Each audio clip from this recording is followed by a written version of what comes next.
સાથે કડક પગલાં લેવા બાબત માનનીય સાહેબ શ્રી સવિનય જણાવવાનું કે વીએસ હોસ્પિટલમાં રેસિડેન્ટ ડોક્ટરો પર અવારનવાર દર્દીના સગા સંબંધીઓ કહેવાતા સામાજિક કાર્યકરો વિશે વધતા જાય છે।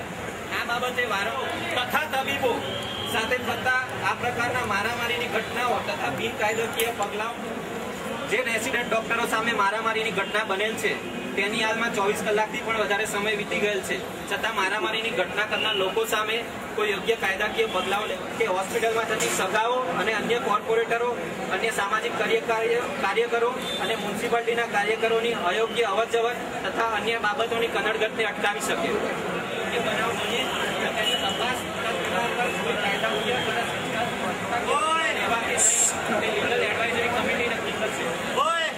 જો કોઈ જુનિયર ડોક્ટર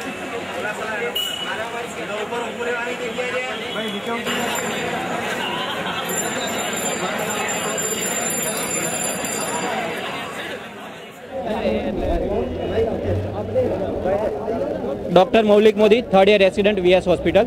હાલ જે ઉપર મુજબના મુદ્દાઓ જે જણાવ્યા એનું આવેદનપત્ર અત્યારે જે માન્ય ડેપ્યુટી સુપ્રિન્ટેન્ડન્ટ સાહેબ છે ડૉક્ટર મલાન સાહેબ એમને સુપ્રત કરેલું છે, બરાબર। અને આ આગામી યોજનામાં અમારી અત્યારે બપોરે 2:30 વાગે હેલ્થ મિનિસ્ટર સાથે મિટિંગ ગોઠવેલી છે, જેમાં વીએસ અને સિવિલના પ્રતિનિધિઓ એમને જઈને મળશે અને એ લોકો પછી શું અમને રિસ્પોન્સ આપે એના ઉપર અમે આગળની સ્ટ્રેટેજી નક્કી કરીશું।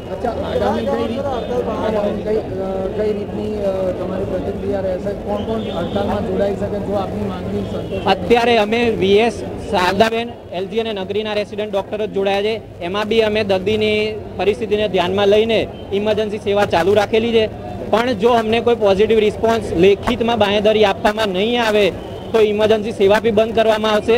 અને સિવિલના જુનિયર ડૉક્ટર એસોસિએશન અમારી સાથે છે, જો 24 કલાકમાં કોઈ નિવારણ ના આવે તો એ લોકો અમને જોડાશે। બીજા રાજકોટ, ભાવનગર, સુરતના ડૉક્ટર એસોસિએશન પણ અમારી સાથે છે।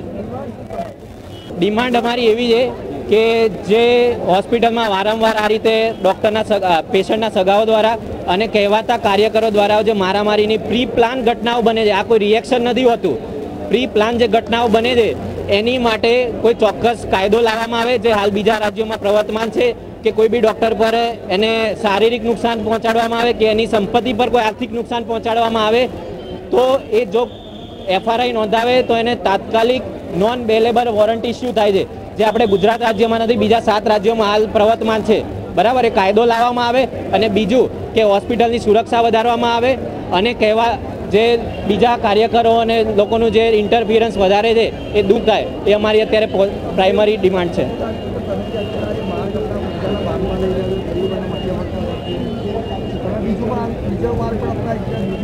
બીજા માર્ગ માટે અમે તો ખાલી જુનિયર ડૉક્ટર એસોસિએશન છે, અમદાવાદ મેડિકલ એસોસિએશન દ્વારા 8 મહિના પહેલાં આની માટે 2 દિવસ રેલી કાઢવામાં આવી હતી આ લો લાવવા માટે, બરાબર છે। અને 8 મહિનાથી અમારા સતત પ્રયત્નો ચાલુ છે તો બી એનું કોઈ નિવારણ આવ્યું નથી અને અમે એની માટે ગરીબ દર્દીઓની પરિસ્થિતિને ધ્યાનમાં રાખીને ઇમરજન્સી સેવા ચાલુ જ રાખી છે। દરેક ડિપાર્ટમેન્ટની ઇમરજન્સી સેવા ચાલુ છે જેનું અમે પૂરતું ધ્યાન રાખ્યું છે। ઓપીડીમાં 8 તો અમારી સાથે 8 મહિનાથી અમે સતત પ્રયત્નો ચાલુ હતા પણ કોઈ અમારી વાત સાંભળવામાં આવે નથી, એટલે અમારે આ પગલું લેવું પડ્યું છે અને ઇમરજન્સી સેવા ચાલુ રાખી છે। અને હા, લેખિતમાં આપેલું છે 8 મહિનાથી। 8 મહિના પહેલાં અમદાવાદ મેડિકલ એસોસિએશન, જેમાં જુનિયર ડૉક્ટર એસોસિએશન ઇન્વોલ્વ હતું, આખા ગુજરાતના ડૉક્ટર એસોસિએશને આપેલું અને અમારી જોડે અમદાવાદ મેડિકલ એસોસિએશનના બધા એસોસિએશન જોડાવાના છે।